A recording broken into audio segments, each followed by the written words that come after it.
Bonjour et bienvenue à l'émission Héros de la foi. Pour l'émission d'aujourd'hui, nous allons entendre l'évangéliste Jack Coe répondre à la question « Mais pourquoi certaines personnes sont guéries et d'autres pas? » Et possiblement, pour vous qui êtes à la maison, vous me regardez et ça fait des semaines, des mois et même des années que vous attendez de recevoir la manifestation de la guérison dans votre corps. Eh bien, aujourd'hui, ouvrez votre cœur à ce que l'évangéliste Jack Coe a à vous dire dans son message intitulé « Les obstacles à la guérison ». Donc, on se dirige tout de suite sous son grand chapiteau et recevez ce que Dieu a à vous dire aujourd'hui.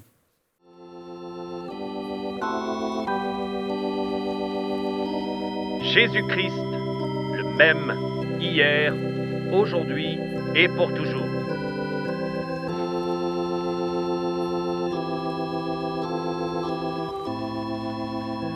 Des multitudes de personnes viennent des quatre coins de la nation pour entendre l'évangéliste Jack Coe, un homme dont l'extraordinaire foi en Dieu a apporté la guérison à des gens souffrants et malades. Alors que les ombres du soir tombent, les gens commencent à entrer sous la tente la plus grande du monde. Des gens désespérés et affligés, ayant souvent tout essayé humainement, viennent ici en chaise roulante ou en ambulance.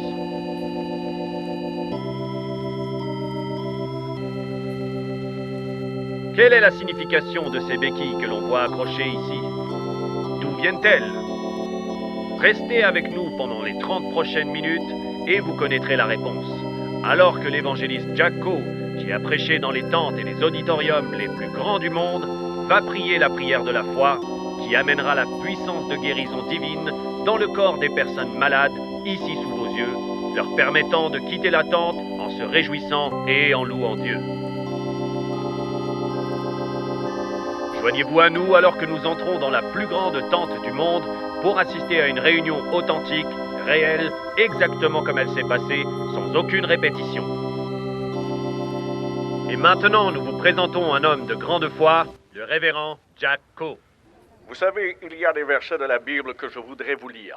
Ça se trouve dans Jacques 5, versets 14, 15 et 16. Je voudrais vous les lire tous. Quelqu'un parmi vous est-il malade, qu'il appelle les anciens de l'Église, et que les anciens prient pour lui en loignant d'huile, au nom du Seigneur.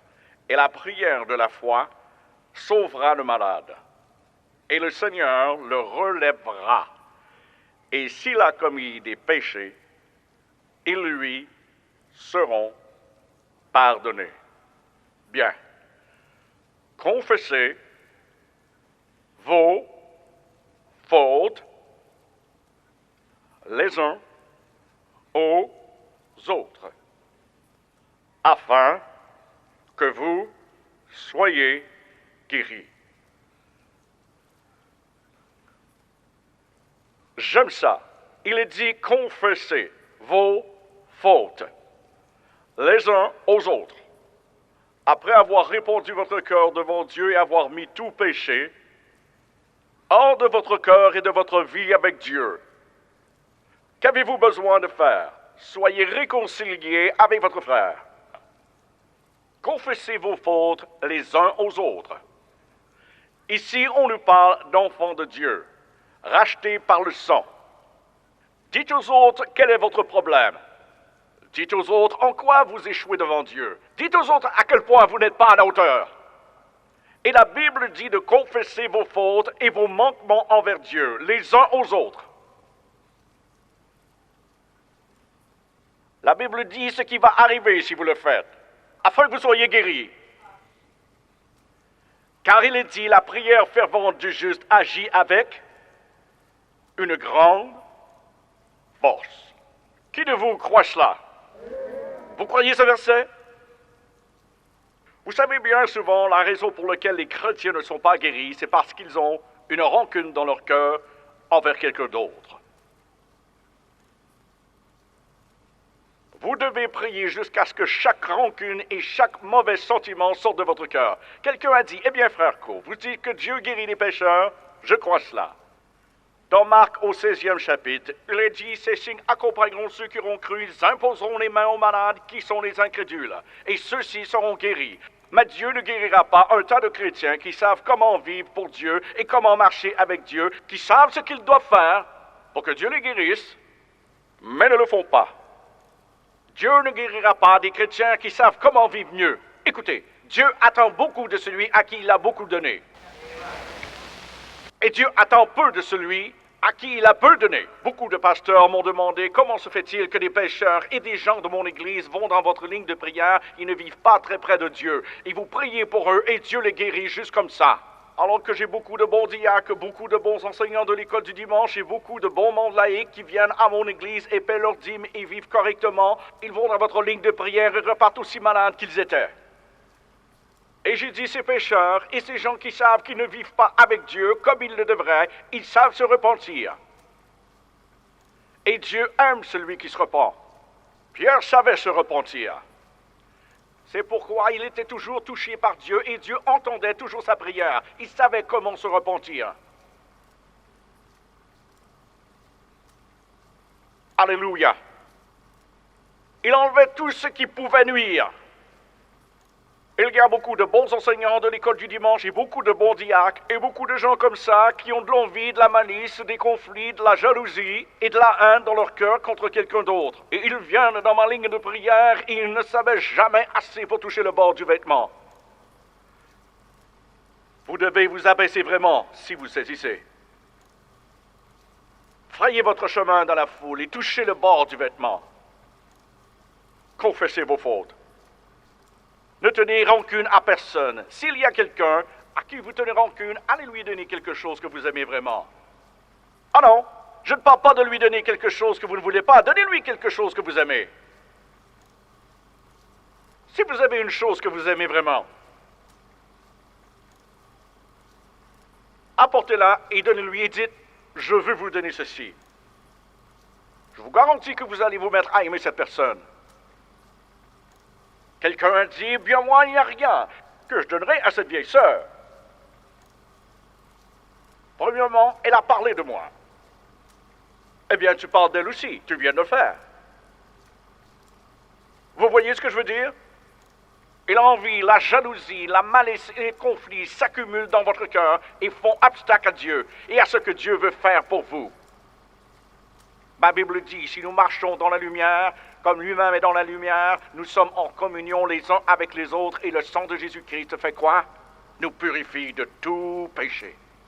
Vous savez, j'aime penser que l'âme est un peu comme l'œil. Vous vous couchez le soir pour dormir et tout le temps où vous dormez, il y a de l'eau qui lave votre œil. Ensuite, vous vous levez le matin et vous prenez votre doigt et vous faites ceci et cela et vous enlevez un tas de saleté de poussière de votre œil. Vous savez pourquoi c'est sorti? Parce qu'il y a une fontaine dans votre œil qui lave continuellement ce vieux tas de saleté et de poussière depuis le coin de votre œil. Et la Bible dit, si vous marchez dans la lumière, comme lui-même est dans la lumière, vous êtes en communion les uns avec les autres. C'est comme ça qu'est le sang. C'est une fontaine sur votre âme, le sang de Jésus. Et si vous marchez dans la lumière, comme il est dans la lumière, le sang continue à descendre. Il lave tous ces vieux péchés et toute vieille souillure et toutes ces choses dans votre vie. Alléluia. J'ai dit Alléluia. Une petite chose infime peut faire obstacle à Dieu. J'ai dit l'autre soir dans un message, j'ai dit une chose minuscule et infime. C'est la vérité, une chose minuscule et infime peut saper la joie du Seigneur. Vous n'avez pas à voler une banque, tuer quelqu'un, jurer contre quelqu'un, vous saouler. Laissez seulement l'envie, la malice, les conflits entrer dans votre cœur et cette chose volera ce que Dieu a pour vous. Cela écartera les bénédictions de Dieu de votre vie. Combien de fois ai-je entendu cela dans une ligne de prière? Des personnes qui me disent, je ne comprends pas, si sœur une telle n'est pas guérie, personne ne peut être guéri parce qu'elle est vraiment une sainte. Comment savez-vous si elle l'est? L'homme regarde à l'apparence extérieure, mais Dieu regarde au cœur. Vous ne savez pas ce que sœur une telle a dans son cœur. Arrêtez de vous juger par vous-même. Jugez-vous selon celui qui est parfait. Vous l'avez entendu des centaines de fois. Voici la vieille sœur une telle qui est invalide. Maintenant, je vous dis que si elle n'est pas guérie, personne ne sera jamais guéri. Je ne peux pas me fier à la sœur Untel. Il n'y a qu'une chose en laquelle je peux me confier, et c'est ce livre. Et il a promis de guérir toutes mes maladies et d'enlever toutes mes iniquités. Il a dit que les anges campent autour de ceux qui craignent le Seigneur. Et il ne m'a pas dit de suivre l'exemple de sœur Untel, il m'a dit de suivre son exemple. Il a dit, soyez parfaits, comme je suis parfait. Quelqu'un a dit, quoi, Fréco, vous croyez que vous pouvez atteindre la perfection? Oui, en lui, vous pouvez atteindre la perfection. J'ai dit en lui. Alléluia. Alléluia. Dieu soit loué. Vous ne connaissez même pas le cœur de votre femme.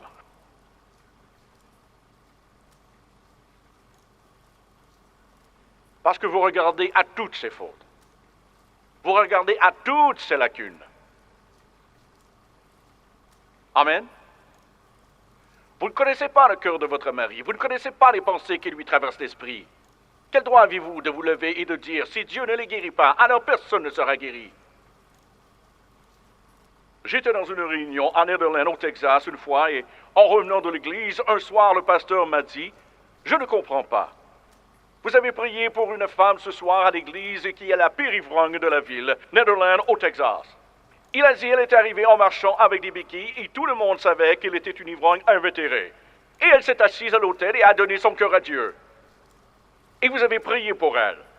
Après ça, elle a laissé tomber les béquilles et a parcouru toute la place en louant Dieu.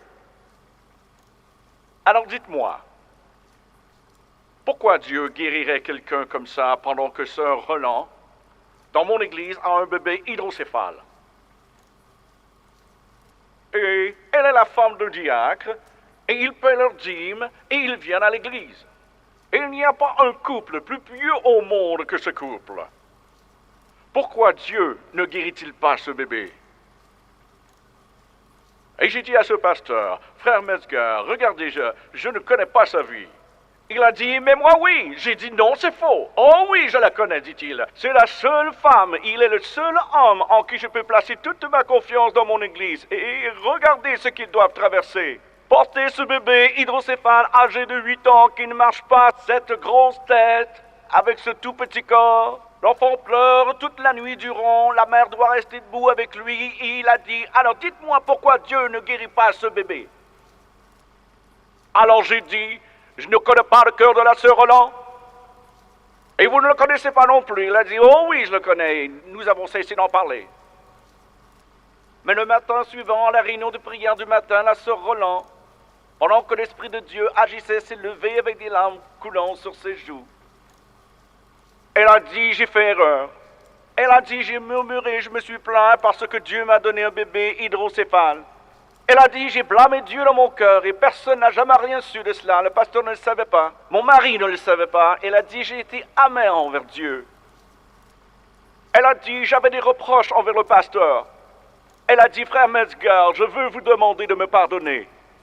Elle a dit, dans mon cœur, je vous ai critiqué parce que vous n'avez pas fait la prière de la foi pour que mon bébé guérisse. Elle a dit, à la maison, j'ai critiqué chaque personne de cette église dans mon cœur. Elle a dit, pas extérieurement, mais dans mon cœur. Elle a dit, au plus profond de moi, jusqu'à ce matin, j'ai été l'une des personnes les plus amères qui soit. Mais elle a dit, ce matin, j'ai prié que même si Dieu ne guérit jamais mon bébé, ou qu'il n'améliore pas son état, je vais marcher avec Dieu. Et ce soir-là, elle a apporté ce bébé dans la ligne de prière, je l'ai oint, j'ai prié pour lui. Quand elle a franchi la porte, je ne pouvais voir de différence chez le bébé et j'ai dit à ce Roland, Dieu va entendre et répondre à votre prière si vous avez bonne conscience. Elle a dit, frère Co, si je porte ce bébé jusqu'à ma mort, je vais marcher avec Dieu et faire sortir l'amertume dehors et elle y restera. Je ne blâme personne, elle a dit, je ne fais que chercher la face de Dieu et m'approcher de lui le plus possible. Elle a ramené le bébé à la maison. Elle l'a déposé par terre afin de préparer les lits, et pendant que le bébé était assis sur le sol, il s'est penché et a enlevé ses chaussures. Il a enlevé ses chaussettes, il les a mises dans ses chaussures, et s'est mis debout pour la première fois. Et il a pris ses chaussures pour les placer sous le lit, où la mère plaçait les chaussures chaque soir. Quand la mère s'est retournée et a vu le bébé là, et les chaussures à leur place, elle a poussé un cri et a commencé à courir. Elle a couru à l'extérieur de la maison et a fait le tour de la maison, en louant et magnifiant Dieu. Elle est revenue à l'église le soir suivant et a chamboulé toute la réunion en montrant que son enfant marchait. L'enfant avait encore une grosse tête. Mais savez-vous ce qui s'est passé? Alors que cette femme se rapprochait de Dieu, cette grosse tête s'est mise à rapetisser, et à rapetisser, et à rapetisser. En un peu moins d'un an, la tête de l'enfant était redevenue normale. Un autre évangéliste est venu, l'enfant ne pouvait ni entendre ni parler. Et une femme évangéliste est venue après moi, elle a prié pour l'enfant et Dieu a délié sa langue et lui a redonné son ouïe. La dernière fois que j'ai vu cette femme, cet enfant était en 3e année à l'école. C'était un enfant en bonne santé et normal, courant et jouant avec les autres enfants.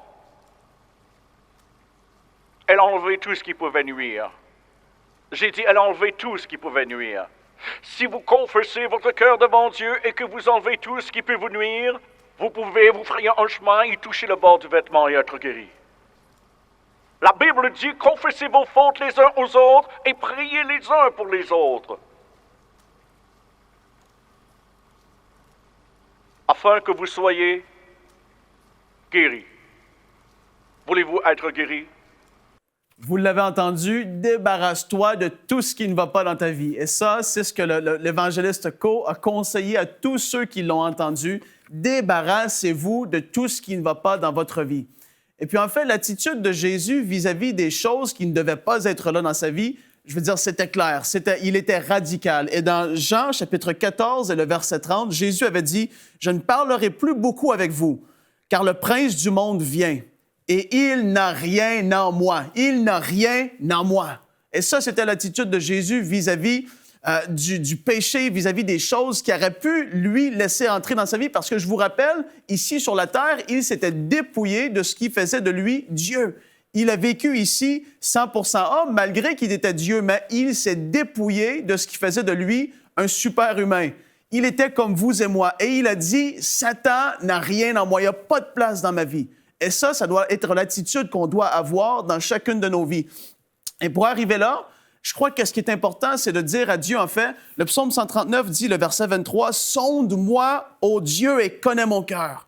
Éprouve-moi et connais mes pensées. » Et ça, c'est une prière qui fait mal parce qu'on dit à Dieu, « Dieu, voilà, il y avait des places dans ma vie que je gardais pour moi. Il y avait des places qui avaient une porte qui disait, « N'entrez pas. » Et là, on lui dit, « Viens et entre dans ma vie.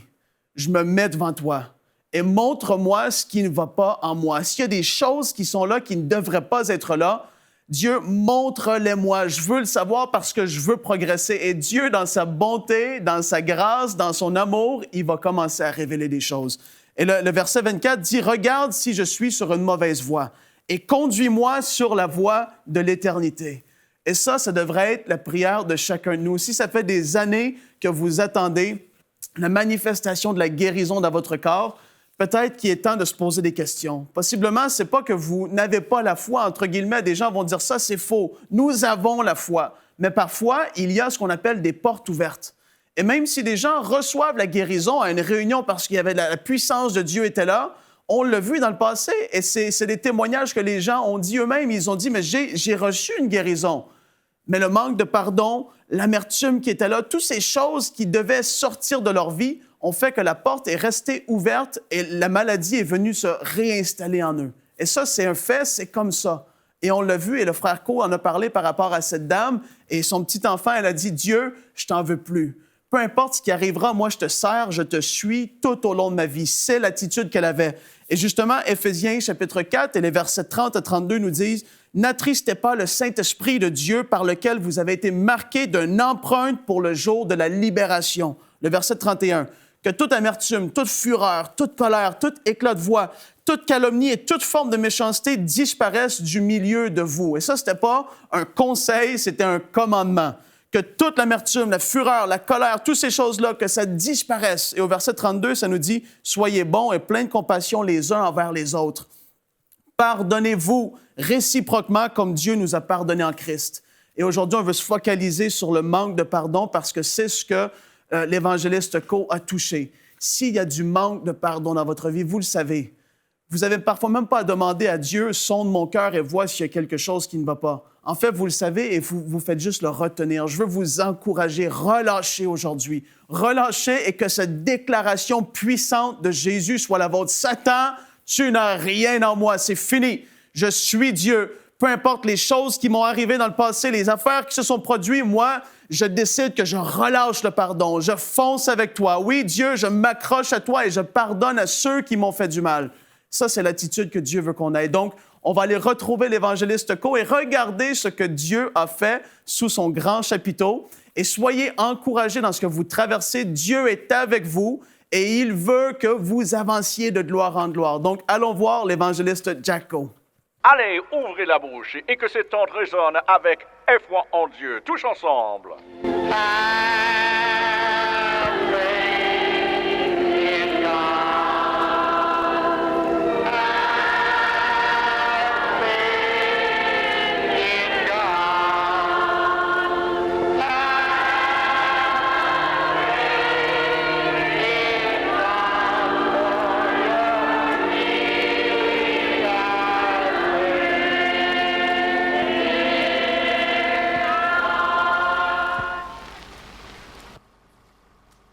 Toi, vieil esprit muet, qui t'es emparé de ses oreilles, je te commande d'enlever tes mains de sur cet homme. Je te commande de le laisser et de ne plus jamais le tourmenter. J'ordonne que cet homme entende et parle aussi au nom de Jésus.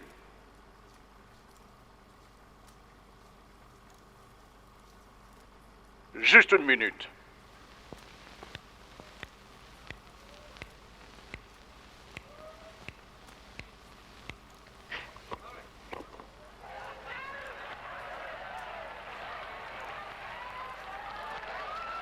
Attendez un peu. Dites bébé. Bébé. Bébé. Bébé. Père. Pa. Maman. Maman. Bébé. Maman. Père. Pa. Maman. Maman. Attendez une minute. Attendez une minute. Bébé. Bébé. Père. Pa. Maman. Maman. Bébé. Bébé. Bébé. Père. Pa. Maman. Maman. Dieu a définitivement ouvert ses oreilles. Il savait quand parler et quand être silencieux. Vous êtes un Nazaréen? Oui, Vous croyez que Jésus guérit, n'est-ce pas? amen. À quel point ce problème de cœur est grave? Bien, ça m'a beaucoup affecté. Qu'est-ce que les docteurs ont dit de faire? Vous reposer et faire attention? Oui. Pas d'exercice? Non, je travaille un peu. Vous travaillez un peu? Oui. Vous allez vous débarrasser de ce problème de cœur. Amen. Où est l'arthrite? Dans vos jambes? Oh, dans mes mains, mes bras, Ouais, mes mains sont figées quand je veux manger. ouais. Et depuis quand vous ne pouvez pas contrôler ses doigts, ses muscles? Oh, ça fait un bon bout de temps. Oui. Préparez-vous, ça s'en va. Dieu, je te demande de dégager ces doigts arthritiques, ô Dieu, et de guérir ce problème de cœur. Dieu, que ses mains se dénouent. En ton nom, louez-le, mon frère. Louez-le. Fermez-le. Ouvrez-le. Fermez-le. Ouvrez-le. Fermez-le. Ouvrez-le. Fermez-le. Ouvrez-le. Votre problème de cœur est parti et votre arthrite est partie. Béni soit C'est Dieu. parti aussi de vos jambes. Tournez-vous et marchez très vite. Amen. J'ai aussi un problème avec une douleur. Avez-vous un corset pour ça? Non, non, j'ai un corset, mais je le porte pas. Vous ne le portez pas? Non, monsieur. J'ai une hernie là, Une hernie sur le côté. c'est ça. Touchez-la. Eh bien, amen. Qu'est-ce qui lui est Bien. arrivé? Gloire à Dieu. Mes amis, je crois que c'est parti. Eh bien, gloire. Amen. Alléluia. Maintenant, marchez très vite. L'arthrite dans vos jambes est partie. Allez vite, marchez. Allez vite, marchez. Levez vos mains et louez Dieu, vous tous, sur cette tente. J'ai dit, levez vos mains et louez Dieu, vous tous, sur cette tente. Magnifions-le, louons Dieu et adorons-le, magnifions-le. Levez vos mains et louez Dieu. Vous avez vu ce que Dieu a fait pour eux et sachez-le, comme je vous le dis tout le temps, Dieu veut faire pareil pour vous. Il veut le faire dans votre vie. Et en revenant au thème de l'émission d'aujourd'hui, je veux vous encourager à relâcher le pardon si vous devez pardonner à quelqu'un. Jésus était très radical vis-à-vis le non-pardon et il a dit dans Marc 11, 26, « Si vous ne pardonnez pas, votre Père qui est dans les cieux ne vous pardonnera pas non plus vos offenses. » Donc, ça va beaucoup plus loin que juste la guérison. En fait, c'est une question d'être droit vis-à-vis de Dieu. Si on veut que Dieu nous pardonne, on doit pardonner les autres. C'est tellement, tellement important. Je vous encourage à prier cette prière. Dieu, sonde mon cœur parce que je veux être droit devant toi. Et je veux vous rappeler, comme d'habitude, que Dieu veut faire de vous un héros de la foi.